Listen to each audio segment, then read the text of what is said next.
Check பண்ணுறதுன்னு பார்க்க போகிறோம். இந்த மாஸ்பெட் பார்த்தீங்கன்னா நமக்கு வந்து த்ரீ லெக் மாஸ்பெட்டு.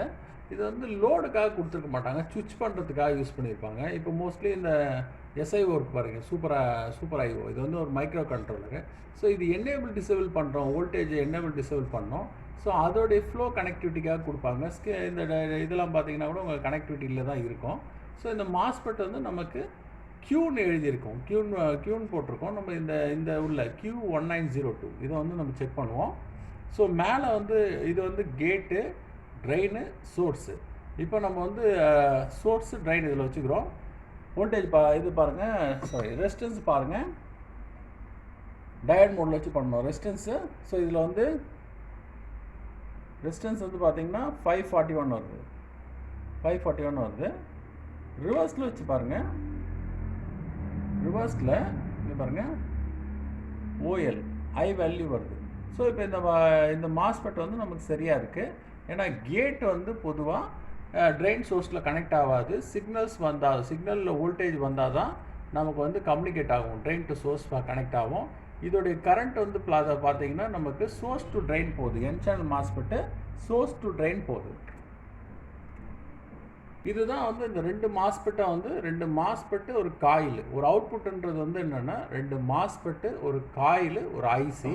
ஸோ இதுதான் ஒரு மாஸ்பெட்டு வந்து ஆன் மாஸ்பெட்டு, ஒரு மாஸ்பெட்டு வந்து ஆஃப் மாஸ்பெட்டு, ஆன் ஆஃப் பண்ணக்கூடிய மாஸ்பெட்டு. சுவிட்சிங் சப்ளை இந்த காயில் வழியாக தான் நம்ம இது ஒரு சைடு காயிலோட ஃப்ரீக்வன்சி வரும், இன்னொரு சைடு வந்து நமக்கு வோல்டேஜ் வந்து கன்சிஸ்டன்ட் வோல்டேஜ் வந்து இந்த ஃபில்டர் கெப்பாசிட்டி வழியாக வரும்.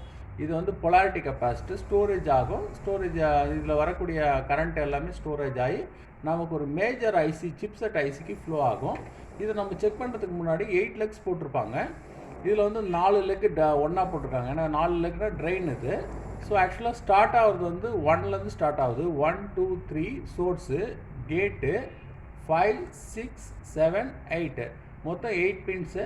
நம்ம வந்து மேலே வந்து ரெட்டில் இது பிளாக்ல வந்து ட்ரெயினை வச்சுட்டு இதில் வந்து சோர்ஸ் வைக்கிறேன். வேல்யூஸ் வருது, எவ்வளோ வருதுன்னு பார்த்தீங்கன்னா 470 ஓம்ஸ் வருது. ரிவர்ஸில் வைக்கிறேன். ரிவர்ஸில் வச்சிங்கன்னா நமக்கு ஹை வேல்யூ படிப்படியாக ரைஸ் ஆகும். மாஸ்பெட்டை தனியாக எடுத்து வச்சு பார்த்தீங்கன்னா ஓஎல் தான் காமிக்கும். சரி, நான் வந்து இப்போ பீட் மோடுக்கு போகிறேன். எந்த மாஸ்பெட்டை கிரவுண்ட் பண்ணியிருக்காங்க, எதை வந்து நமக்கு பாசிட்டிவில் கனெக்ட் பண்ணியிருக்காங்கன்னு தெரிஞ்சுக்கலாம். இது இல்லை, இந்த மாஸ்பெட் கனெக்ட் ஆகலை. இந்த மாஸ்பெட் கிரவுண்டில் கனெக்ட் பண்ணியிருக்காங்க. சரிங்களா, இந்த மாஸ்பெட் வந்து பாசிட்டிவ் லைனில் கனெக்ட் பண்ணியிருக்காங்க. ஏன்னா வேணால் நம்ம இந்த கெப்பாசிட்டி வச்சுட்டு லைன் பார்த்தீங்கன்னா நமக்கு கண்டினியூட்டி வரும். ஸோ இதில் கனெக்ட் பண்ணியிருக்காங்க, ட்ரெயினில் கனெக்ட் பண்ணியிருக்காங்க. ஸோ இது ரெண்டுத்துடைய காம்பினேஷனில், ட்ரெயின் அண்டு சோர்ஸ் காம்பினேஷனில் தான் நமக்கு வந்து காயிலில் கம்யூனிகேட் ஆகும். ஸோ இதுதான் சுவிட்சிங் சப்ளைன்னு சொல்கிறது. ஹை கரண்ட் வந்து ப்ரொடியூஸ் பண்ணுறதுக்கு சிப்செட் ஐசி யூஸ் பண்ணுறதுக்காக இந்த மாஸ்பெட்டை வந்து யூஸ் பண்ணுவாங்க. சரிங்களா, தேங்க்யூ. இன்னொரு வீடியோவில் பார்ப்போம்.